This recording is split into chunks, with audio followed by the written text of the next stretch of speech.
Assalamualaikum warahmatullahi wabarakatuh.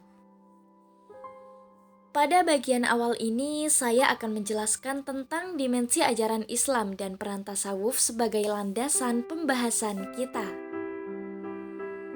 Ajaran Nabi Muhammad SAW memiliki 3 dimensi, yaitu iman, Islam, dan ihsan. Dari ketiga dimensi ini, tasawuf merupakan implementasi dari dimensi ihsan. Dimensi Islam melahirkan ilmu syariat atau fikih, dimensi iman melahirkan ilmu kalam, sedangkan dimensi ihsan melahirkan ilmu tasawuf. Selanjutnya, menurut Ibnu Khaldun, manusia memiliki 3 potensi, yaitu panca indera, akal, dan hati. Ketiga potensi ini harus dibersihkan dan disehatkan. Fikih berperan membersihkan panca indera melalui toharoh, filsafat menyehatkan akal, dan tasawuf membersihkan hati. Dengan demikian, tasawuf dapat dipahami sebagai ilmu untuk mengetahui, mensucikan, dan memperbaiki jiwa, serta menempuh jalan atau suluk untuk mendekatkan diri kepada Allah Subhanahu wa Ta'ala. Dalam perjalanan spiritual, seorang murid akan melewati tingkatan syariat, tarekat, hakikat, dan ma'rifat. Setiap tahap dibangun berdasarkan tingkat sebelumnya. Oleh karena itu, syariat menjadi dasar penting dalam setiap perjalanan menuju kedekatan dengan Allah.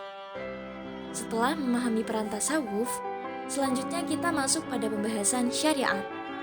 Nah, syariat sendiri berasal dari kata syara'a yang berarti jalan lurus. Syariat adalah pedoman hidup yang ditetapkan Allah Subhanahu wa Ta'ala, mencakup seluruh aspek kehidupan manusia, mulai dari keyakinan, ibadah, akhlak, hingga hubungan sosial. Selain sebagai pedoman hidup, syariat juga berfungsi sebagai aturan dan petunjuk yang membimbing manusia menuju kebaikan, ketertiban, dan keselamatan lahir batin.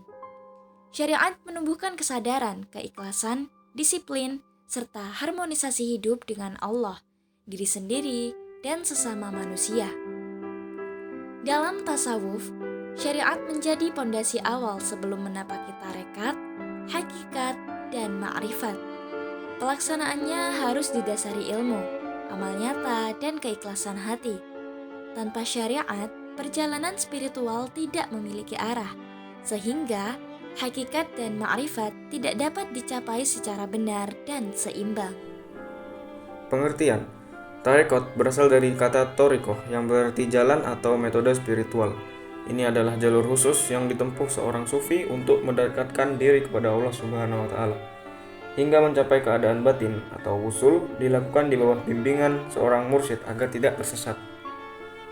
Fungsi: tarekat bertujuan memperkuat pelaksanaan syariat dengan kesadaran dan keikhlasan serta membersihkan hati dari sifat tercela.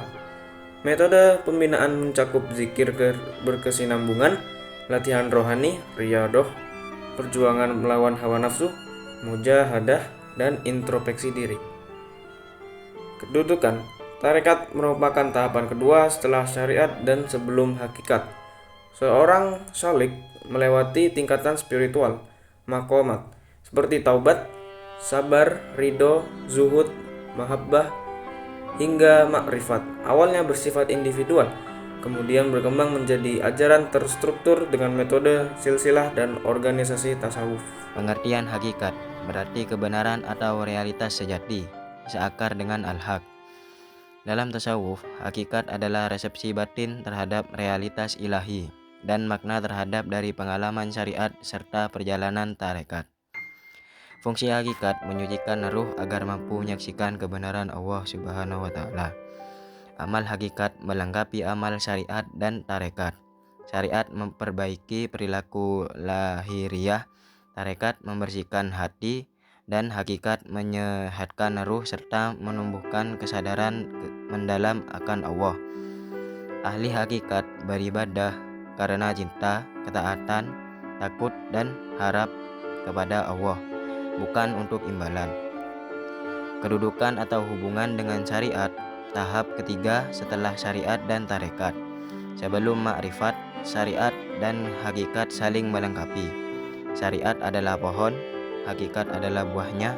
Kesempurnaan mukmin tercapai ketika ibadah sah la lahiriah sekaligus hidup batiniah, membangun hubungan sejati dengan Allah. Nah, selanjutnya saya akan menjelaskan tentang makrifat. Makrifat berarti pengetahuan atau pengalaman. Dalam tasawuf, makrifat adalah kearifan mendalam terhadap kebenaran spiritual, yaitu pengenalan hakiki kepada Allah Subhanahu wa Ta'ala yang tumbuh dalam kesadaran batin. Makrifat bukan sekadar akal, tetapi cahaya ilahi yang menyinari hati melalui penyingkapan, penyaksian, dan pengalaman batin. Yang kedua ada fungsi atau tujuan makrifat. Fungsi atau tujuan makrifat sendiri yaitu memungkinkan seorang hamba mengenal Allah secara langsung dan menumbuhkan cinta, takut, rindu, dan harap kepada Allah. Hati menjadi alat utama untuk menyaksikan realitas ilahi. Semakin suci hati, semakin banyak rahasia ketuhanan yang tersingkap.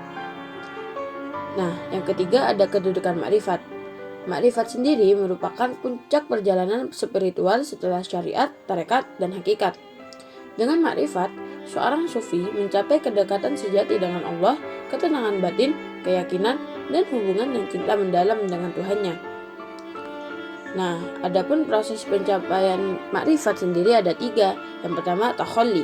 Takhalli itu membersihkan hati dari sifat tercela seperti sombong, iri, amarah, dan hawa nafsu.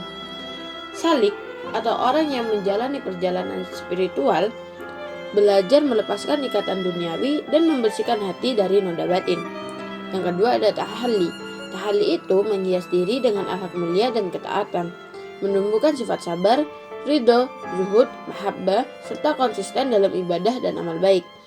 Yang ketiga ada tajalli. Tajalli itu tersingkapnya hijab batin sehingga cahaya ilahi tampak jelas. Salik menyaksikan kehadiran Allah secara batin dan tercipta kesatuan hati dengan ilahi.